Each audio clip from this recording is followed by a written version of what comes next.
Welcome in, everyone, to another episode of Respect Coin. I, of course, am your host, Michael Bolling, and we are, as always, presented by Wind Chicago's Southland.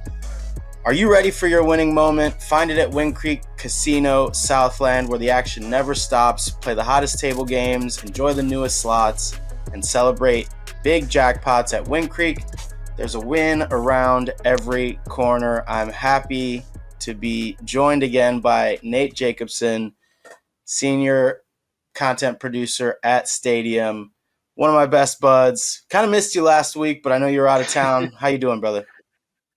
Good. Yeah, I listened to the show Saturday morning. I kind of unplugged from all sports, and I feel like it was a good week to do it. The first two weekends of the tournament are so good, and I feel like the Final Four, in a way, it's a little bit of a letdown just because we had so many games, so much volume, and then it's two games on Saturday.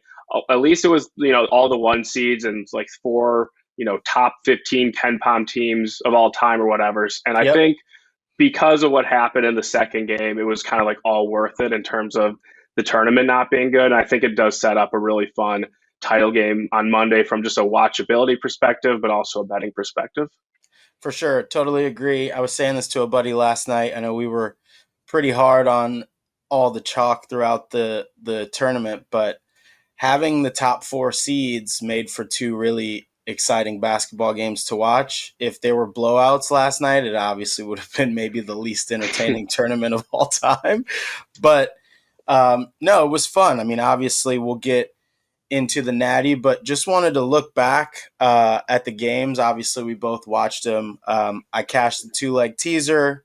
I kind of held my nose. I felt like I would have been roasted if I bet a teaser and it lost. And for a little while there in that Duke game, I was kind of nervous because Duke pretty much had control of it. But what were some things that stood out to you in the Final Four matchups? Yeah, I think that one of the issues with Auburn was the health of some of their players, especially Yep. 𝗩𝗏.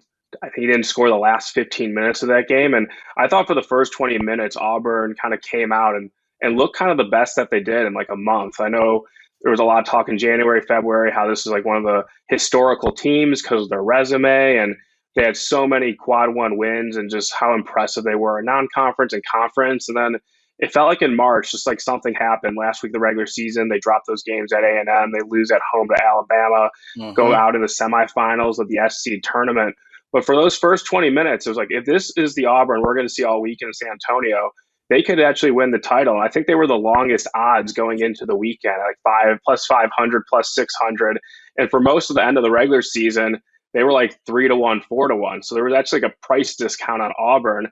And for the first 20 minutes, it's like, Florida, they struggled against UConn, struggled against Texas Tech, and had to overcome deficits. Like if they, it's going to be maybe harder to overcome a deficit against Auburn.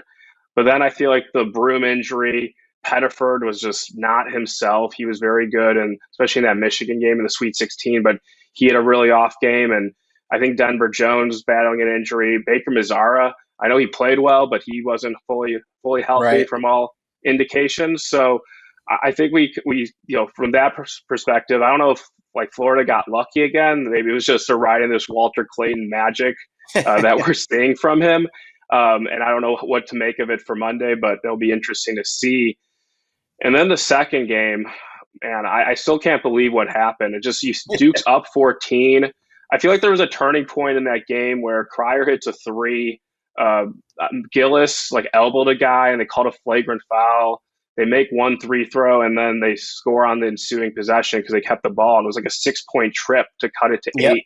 And then it seemed like after that, Duke just couldn't score. And that was the thing. And then in the last 3 minutes, they couldn't rebound.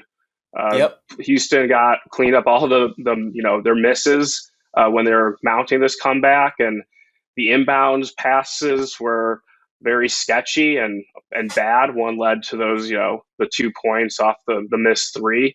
And the front end of the run and one was missed. And I thought the refs were pretty good in that game, letting them play, and especially in a Houston game when they're going to be pretty physical.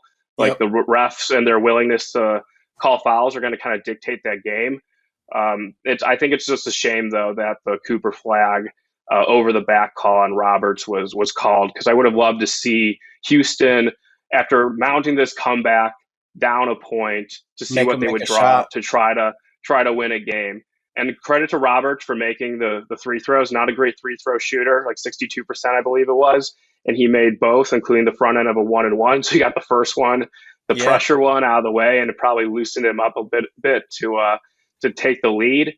And yeah, I think at the end of the day, maybe Duke not being tested in the ACC for much of the season was something that was maybe one of the worries about Duke, and it certainly played out that way as Houston played really good defense on Flag, who came up short, and then they ended up winning in a truly amazing fashion. And I don't know, I haven't even asked anyone about this, so I'll ask you. I was on an airplane watching that game, so I wasn't looking at the live betting, but were you watching with anyone, or did you see like what Houston was as like an underdog? Like, were they like plus 2,000 at one point, maybe even Yeah. more? I don't know if you were keeping tabs I on didn't that. I didn't see it anywhere higher than, I think when I looked, because I opened my app, I think I saw them at like plus 1,800, and I was looking on Okay. like Fanatics because I had some cash in there. But yeah, really improbable when you think about it. Honestly, when you're watching with other people, I had a group of friends over, and we were all kind of just like shooting the breeze and watching, and the game kind of got out of hand a little bit early in that second half. So I was watching, but like I wasn't like locked in all the way because I'm like, here we go, Duke's just gonna advance. I was already kind of like, we were saying off air, like I was already thinking like, okay, what are my potential plays for a Duke Florida, national championship game? And then, like you said, that turning point where the elbow came in, that did really swing Yeah. the game. And Duke had their chance. Obviously, there was a technical foul called on in their favor, and 𝗃𝗏𝗋 makes the free throw. So I don't know. It was just really bizarre. And after the game ended was when I realized that they only made one field goal in the last 10.5 minutes of game action. And I'm like, that is absolutely insane when you think about it. I mean, like 10 minutes of game action is almost like an hour and 15 minutes of like real time. Yeah, score a field goal in an hour and 15 minutes. So, yeah, I mean, like obviously Duke did not do themselves any favors in that regard, but shout out to Houston, man. Like I think the idea that they'd been this team that like quietly makes it to the Final Four a bunch of years in a row. Kelvin Sampson really has done a great job of turning that program around. And, you get into a fight like that with Duke, who everyone in the world is betting on. Everyone in the world wants to see them advance. And you get down and you just keep swinging. Like they just kept swinging. They kept making shots. They were rebounding extremely well down the stretch, like you said. So, shout out to Houston, whoever's had Houston futures, wishing you luck for one more. And thoughts and prayers if you had Duke. I know a lot of the public was on it. The public splits were insane. So a lot of people went home a little disappointed last night, especially when you consider being up 7 points with 30 seconds left. Like it's one of those all-time kind of comebacks. We'll be watching replays from that for the rest of time. So two things I want to cover quickly as I do give out Respect Coin Awards and Coin Disrespector Awards. The Coin Respector is Walter Clayton Jr. Obviously, we've talked a lot about Houston and Duke, but Florida's point guard, Walter Clayton Jr., I think was mocked as like a second-round pick early before the tournament started, and he could play on my team any day. I mean, like dropping 30 in a Final Four game, and if you consider the impact of that 30, like they probably lose by 30 if he doesn't play in the game because they just seemed lost at times, trying to get to the rim, trying to create points. Elijah Martin played really well, I believe, but if they don't have that guy, I don't know how successful they are this tournament. I think he's cleared his number in every single game. He's cleared his threes in every game. Like he's just on one of those kind of crazy runs. So what do you think about Clayton and his performance to this point in the tournament? Yeah, he's been insane. The big shots he had at the end of the game against UConn. Unfortunately, at our expense, what he did against Texas Tech in the Elite Eight. But Yep. yeah, what he did last night, the threes he was making, the kind of and one that didn't clinch the game, but it kind of felt like that was the That was the signature dagger. play of the game to go up. I believe it was 5 at the time, makes the three, throw 6. It's just kind of crazy. 2 years ago, he was playing for Rick Pitino at Iona, and Yeah, now he's kind of taken this tournament by storm. So you mentioned like he was being mocked in the second round. Just how NBA teams think, they don't really want a guy who maybe wasn't the highest pedigree kid out of high school, and is in his fourth year of college. He's a little bit maybe too old for some NBA teams who want to take a shot on the raw talent of like a 19-year-old. So yeah, I feel like he's going to have a place in the NBA in some form. He might not end up being like a superstar because he is a little bit older. But yeah, he's definitely the key to what Todd Golden and Florida want to do offensively. And I think tomorrow the matchup of him against some of the aggressive Houston guards is what's going to probably end up deciding the game. for sure. Yeah, 123 points total scored in the NCAA tournament. He's like nipping on Joakim Noah's record for Florida. Like just the company he's holding right now is just kind of outrageous. So definitely a big fan of his. He reminds me a lot of like Jalen Brunson, and like Jalen Brunson, obviously locally we know who he is, but I think not a lot of people understood how good of a basketball player he was until he started making those runs with Villanova. So we'll see. I definitely agree with you. I think Clayton has a spot, a place at the next level. If he ends up in the right system, he could be someone that I think contributes. And on the other side, talk about disrespecting Coin. 𝗂𝗏, man, he played a good game, right? Like we understand he put up some numbers that were solid. There's no question he's a beast. There's no question he's the number one overall pick. But you can't let your team only score one field goal in 10 and a half minutes. And I think his three was the only basket that was in that stretch. And that felt like kind of the dagger at the time. Like, oh, Duke's, they figured it out. That was the three. They're going to, go into cruise control. Like I thought Duke won the game with that three. Yeah, I did too. And, it really felt like that moment for him, even though probably 85 to 90% of the public didn't realize that they hadn't actually scored a basket from the field. Like that did feel like it shut the game down. And I really do think that the look he got, to at the end was not a bad shot.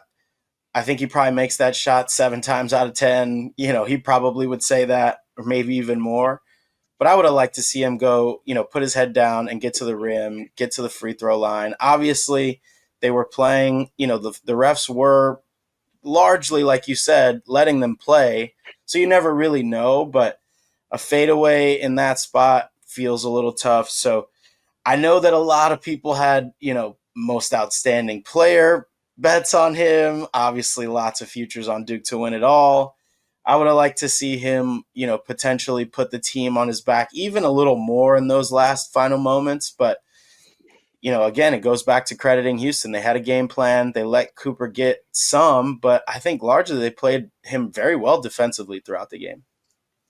Yeah, definitely. And the only bet I made going into the Final Four was Duke plus 105 to win the title. I thought that'd be a bet that would have carried me over to Monday, where I would have liked Duke against the winner of Florida and Auburn. So yeah, definitely disrespecting Coin is a good way to put it. Not just 𝗂𝗏, but Duke. But Duke in general. Yeah. I was truly shocked on the airplane. I was even like debating, like right after the game, I was like, I'm going to use my like 20 minutes of free American Airlines free Wi-Fi to see what texts are coming through. And yesterday I was like, I don't even want to look. I don't even want to know what texts are coming through because I just can't believe what happened. So yeah, truly shocking. Definitely a comeback we'll remember for a long time. And I think I saw a tweet this morning about Houston coming back against Kansas where they were down 6 with like 9 seconds left. I remember, I don't bet Kansas often, hardly ever, but I was on Kansas that day because like they should not be an underdog at Fog Allen in a Big 12 game.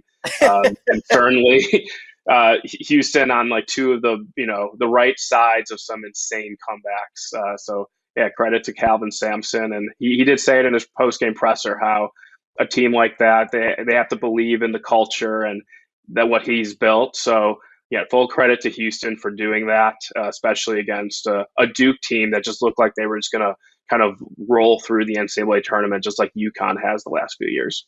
For sure. Absolutely.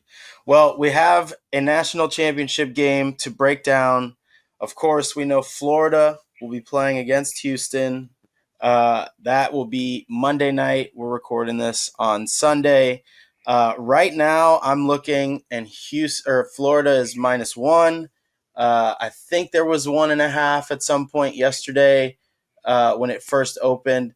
Really interesting when you kind of break it down. So, like, I use 𝗦𝗀, to kind of look at some of these splits. They are directly hooked to DraftKings. So it's looking right now like 72% of the money and 68% of the bets. So the public are on Florida to cover the spread, and they're heavily leaning on Florida to win it all. 64% of the handle is on Florida money, Gators money line, including also 59% of the bets. So the lean, obviously early, and we still have some time to get some more money in. I think you probably won't see a lot of huge bets, for another few hours, but they will come in. So early thoughts on the spread.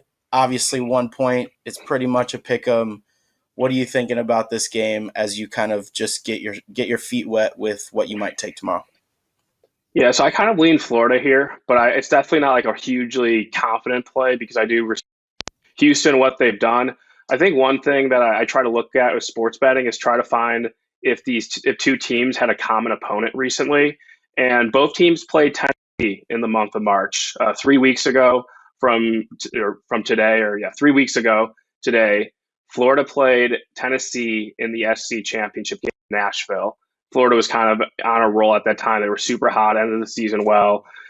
Did really well in the SC tournament against Missouri and Alabama, and they actually closed -5 against Tennessee in Nashville. So kind of like a pseudo home game for the Volunteers. It didn't matter. Florida won and covered, and they were just kind of, I think, just that was probably their peak of their market, and they were still covering games. 2 weeks later, so a week ago today, Houston closed -2.5, -115 at Indy against Tennessee.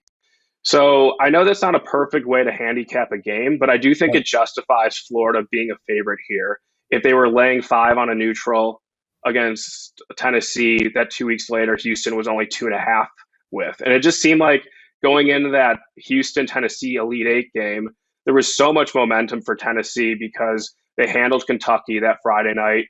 Houston needed that Uzan late out of bounds play that Houston brilliantly ran to win the game against Purdue, who wasn't really thought highly of, although the game was in Indy.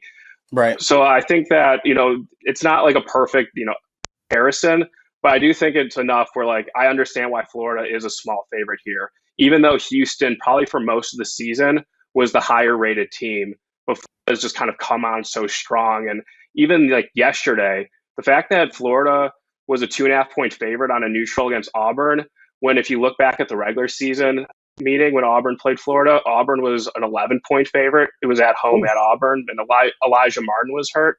But it just shows how much Florida's in March and now up to this point, from like just like setting a number, rating them, power rating kind of thing. So just taking out like the matchup and not thinking about that, I do think this number is fair.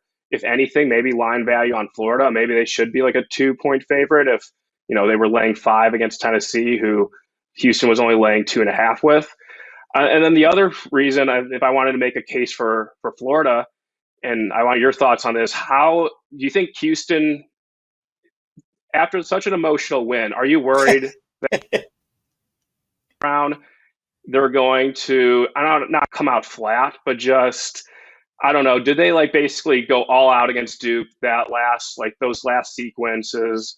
Kind of probably the crowd was like all for them being in their home state, but also I'm sure Florida fans were rooting for Houston For sure.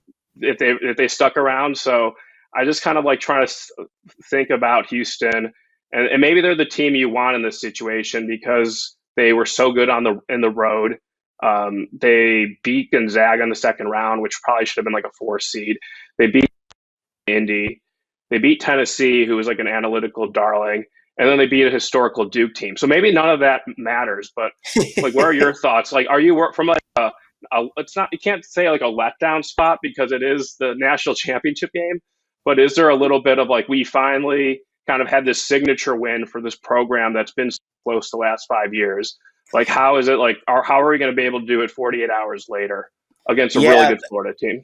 that was the first thing I thought of when I woke up this morning. I think we were all kind of like very wrapped up in the idea of the comeback and like how impressive it was. But as I shift my focus to Monday night, it's like I agree. I think Florida should be favored.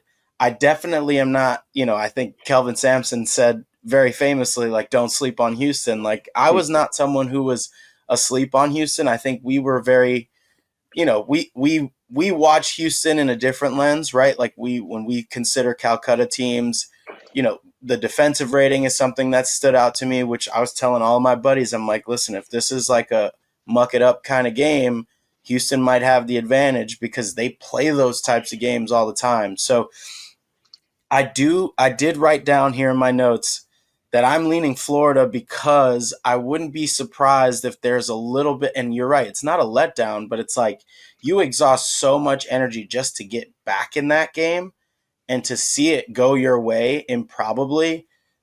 They're not going out to the bars and drinking and celebrating, right? Like, they're locked in, but that's a lot of emotion that is going to swing. And, there's no like science to it, right? Like, that could carry a team if that happened in the second week of the tournament, but you got to turn around and play one game for all the marbles. Like, I could see potentially heavy legs from some of those guys in the second half for Houston.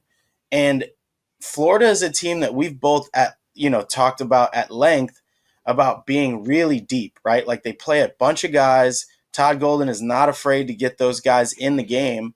And Houston, I think, does share some of those qualities. They do rotate quite a bit, but I don't think they're nearly as deep as Florida is when it comes to guys who can impact the game. So I love the idea of Houston getting a chance to win in their home state. I do think they should be considered, as close to a pick 'em, it's -1, so they're pretty close to a pick 'em. But my lean is Florida, obviously, because I think from the beginning, after the SEC tournament, when I really kind of watched Florida very intently, I'm like, this team is playing their best basketball right now, and they're rolling, and they're firing on all cylinders. So it's going to be hard for me to kind of stray away from that. But I do think Houston deserves all the respect that they're getting because they're a really damn good basketball team. Yeah, and then I think the question is, do you want to go, who's the best player on the court, or like the player who you would trust the most to get a clutch basket? And it's definitely on Florida's side with Laura Clayton Jr. Yep. And maybe, I don't know, maybe he's just kind of playing over his head and overachieving. But we've seen many players like Kemba Walker, what was it, 15 years ago, go on an insane run. 15 years ago? I think so. I think I was a freshman in college. Maybe 14 Holy years smokes. ago. Yeah, 14 years ago.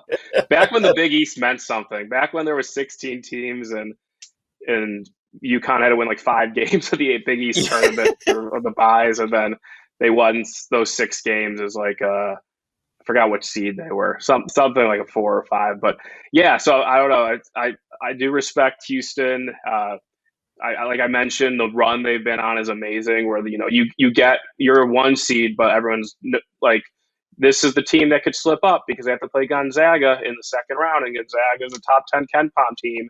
Yep. And I know the score was closer, but Houston was in control all game, and I never thought they were going to lose that game. So yeah, it's a very fascinating matchup. I do think this is a better matchup from like a betting standpoint, or like maybe this game will be more competitive because it is these 2 teams, as opposed to if it was Duke or Florida. I feel like Duke would have won the game. I don't know if they would have covered, but I would have felt pretty confident on winning that game. Just if they didn't have that slip up against Houston, I think the perception of Duke would be a lot different. So I think this game is it makes it very interesting. It does feel like a true coin flip. And I guess my worry about, like, I did debate if I want to bet Florida. I kind of laid out the case for Florida, but it's not like Florida this tournament's been incredible. I mean, the SC tournament, I feel like, is when they peaked, but They almost lost to UConn. Should have lost to Texas Tech. Yep. They were definitely in a hole against Auburn, and then Clayton kind of took over the game again. So it's basically, can you trust him again against probably a little bit of a tougher matchup against Houston's guards, and how they're going to want to try to double team him, and if maybe another guy on Florida could step up, that probably would help the Gators out a lot. So I feel like that's going to determine the game, though. Can Waller and Clayton kind of be a hero again? And how, like, is Houston, do they have a little bit of a letdown just because of such an emotional win Saturday night against Duke? For sure, yeah. I screenshotted FanDuel had hypothetical odds for the final beforehand, so I screenshotted it, and the Florida-Houston matchup was in line, -1.5 towards Florida. That was previous to the Final Four games. Yeah. But just interesting because you mentioned you thought Duke would win either matchup.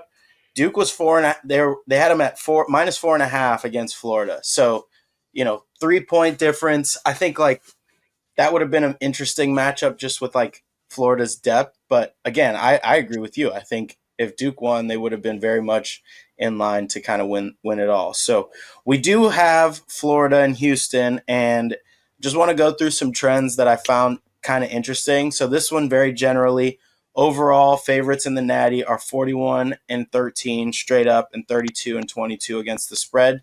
That's dating back to 1970.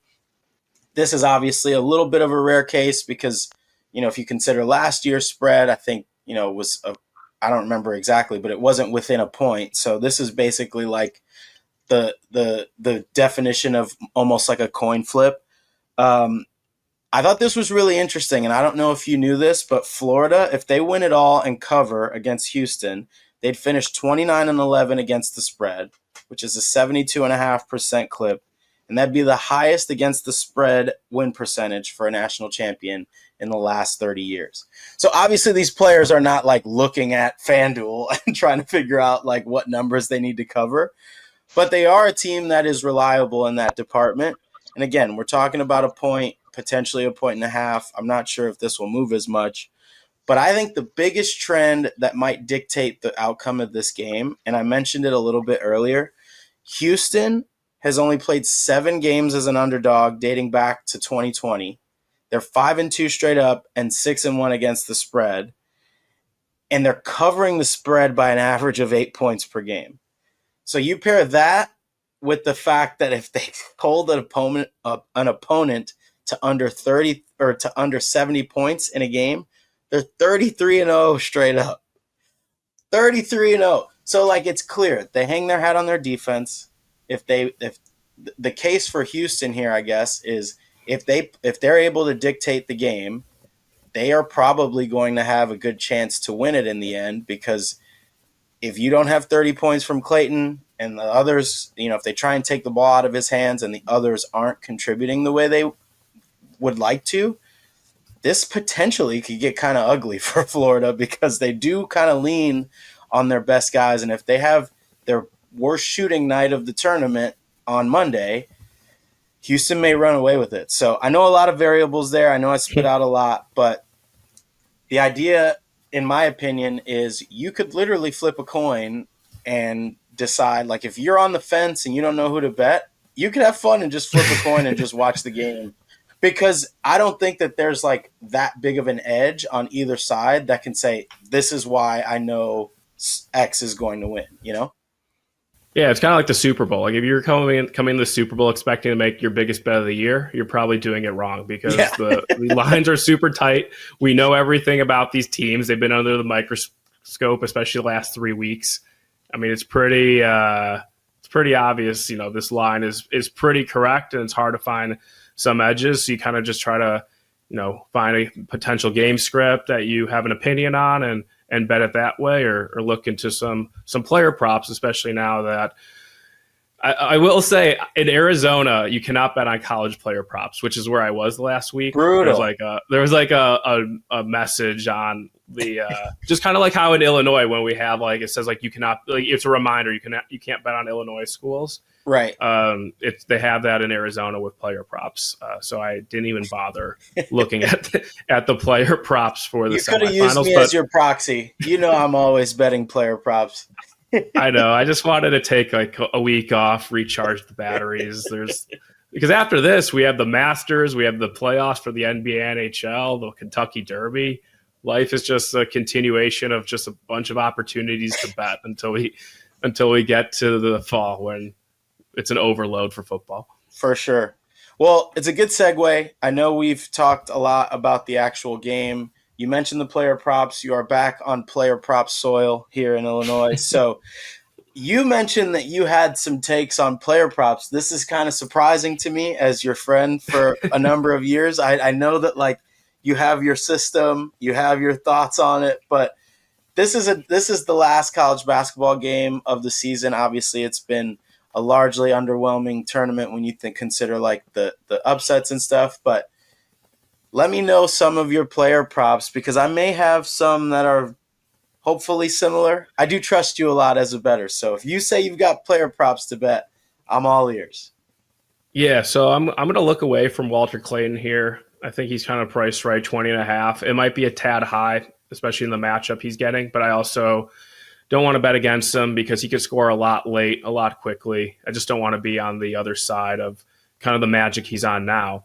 Yep. So I'm going to look at a secondary player for them, a player with plenty of experience. He was in a Final Four 2 years ago with FAU, Elijah Martin. I saw his over-under points prop. It was some 11.5 juiced over. I think some places are now shading it more to 12.5. But regardless, I like the over. I do think that Houston is going to really focus on Walter Clayton, and Elijah Martin will have an opportunity here to get some good looks. Just with Houston, being focused on the Florida star, kind of wanting to shut him down.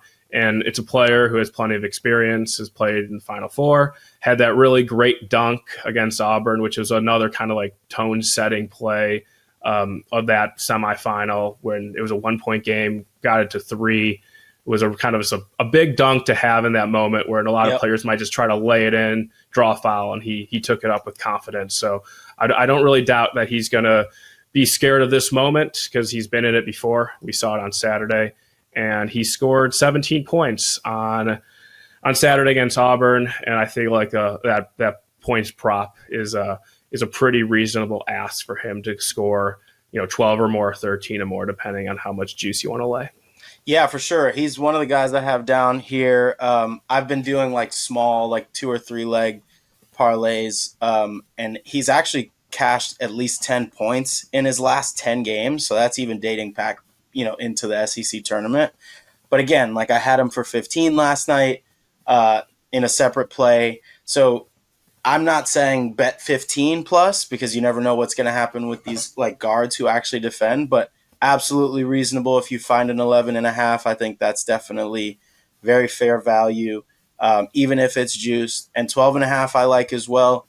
The thing that I like about Elijah Martin is he is a guy, like you mentioned, not afraid of the moment, been there before. Obviously, this is sort of like an unfinished business kind of season for him. I think that he probably will get some looks at the next level, but obviously knowing like, hey, I can go to Florida, it's local for him, make a little more money, potentially be on a team that makes a run. Now all of those things have come to fruition, and it's like, if Clayton's the guy, the next guy in line from the guard wing perspective is Elijah Martin, someone who can shoot. He definitely can get to the rim. You saw with that dunk, and does like to mix it up. He will be in there for rebounds and stuff, so you get potential putbacks, things like that. So really love the point total for Elijah Martin.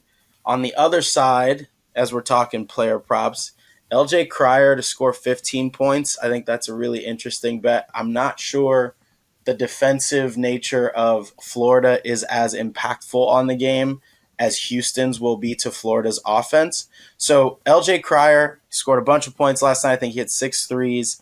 He scored 15 or more in his last 4 or 5 games. The one game was the clunker against Purdue, but you get through that game. This is a guy who can shoot. He can score from all levels and really does kind of dictate the pace and the play of Houston. It's kind of scary, I think, to put, the onus on someone to score 15 points. He's got to make jump shots. So if he's having a bad shooting night, you might be cooked. But this is someone who's obviously been there a while, seasoned, understands the moment as well. I think 15 points, to me, feels like a fair bet. I'm not sure what his actual number is for the game, but if you're using it in a parlay or if you're using it, as a straight, I do like LJ Cryer to have a big night tomorrow. Yeah, actually, that was one I was looking at just as, try to figure out kind of who's the Houston star, what's his number at. and I saw some 16.5, but also 17.5. So I feel like that's going up. He had those 6 threes yesterday. It did feel like in that game, every time I felt like Duke could have like maybe pulled away, Cryer would hit a big 3 just to kind of keep the game in a reasonable state for them to come back. And if he wasn't making those threes, Duke probably wins maybe by double digits. So yeah, I'm interested to I don't really have a thought about betting over or under, but I am, fascinated to see if he can have another repeat of performance, especially from behind the arc, because I feel like Houston's success tomorrow also could depend on if he's making his shots.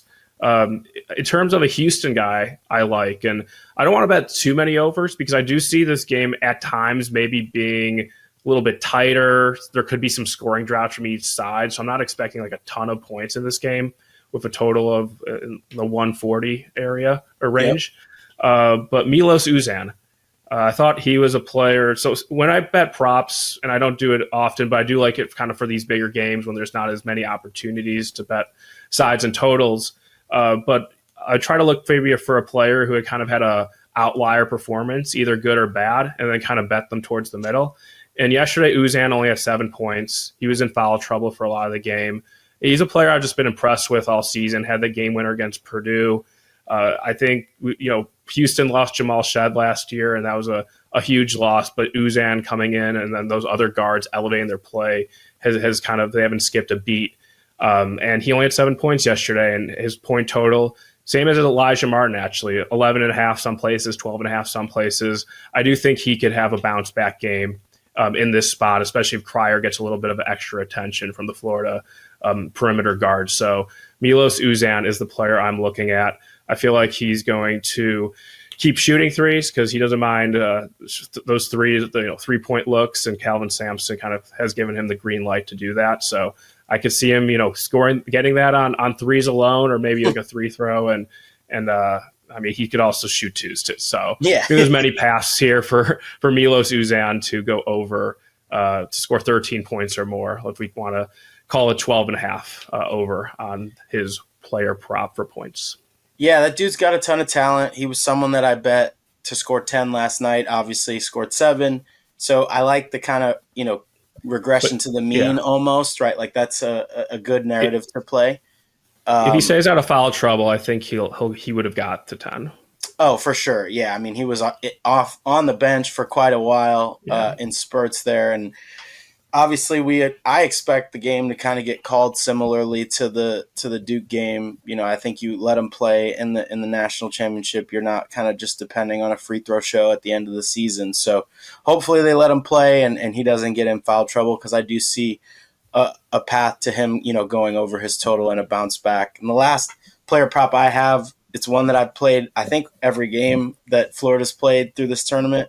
Will Richard to grab 4 boards. He's gotten it 4 out of 5 games. He only had 1 letdown.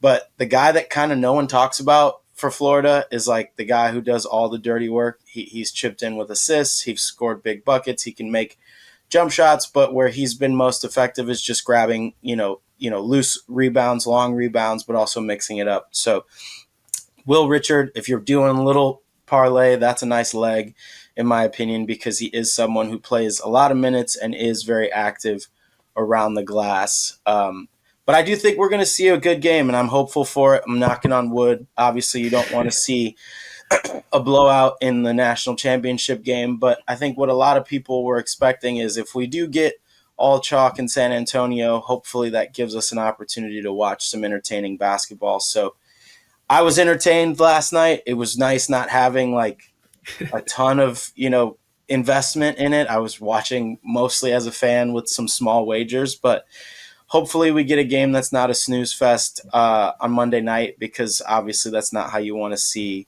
a season end. But yeah, any final thoughts on the game between Florida and Houston? No, I think if you want if you want to recap of what I think, at least I lean Florida. I'm not sure if I'm going to bet it. And then the overs on Clayton and 𝗟𝗀 points props. I do think it's going to be a good game. I don't expect a blowout either side. These are 2 very, very good teams, 2 pretty cool stories. 2 teams have had to overcome some adversity in terms of coming back to get here. So I'd expect a really fun game in San Antonio, where I heard there was a lot of Florida fans there from tweets I saw. And of course, there's going to be a lot of people, I'm sure, making that 3-hour drive from Houston to San Antonio who are Cougs fans. So I think this could be set up to be a really memorable national championship game, which we didn't really get the last few years when it was San Diego State was involved, and we kind of knew UConn was going to win by double digits against Purdue, even though that was a big moment for the Purdue program. So yeah, looking forward to this game, and hopefully if it's another good game, I think we'll kind of forget about some of the lack of true March Madness moments we had in the lead up to this.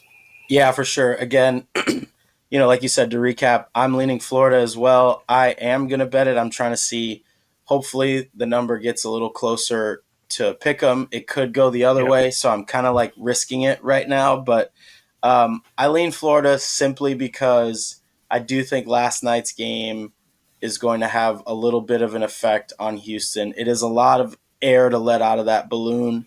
And I do think, I won't say that that's going to be the deciding factor, but we've seen that happen at times. Kelvin Sampson is a phenomenal coach. Todd Golden is a phenomenal coach. Like you said, they've overcome a lot to get to this point.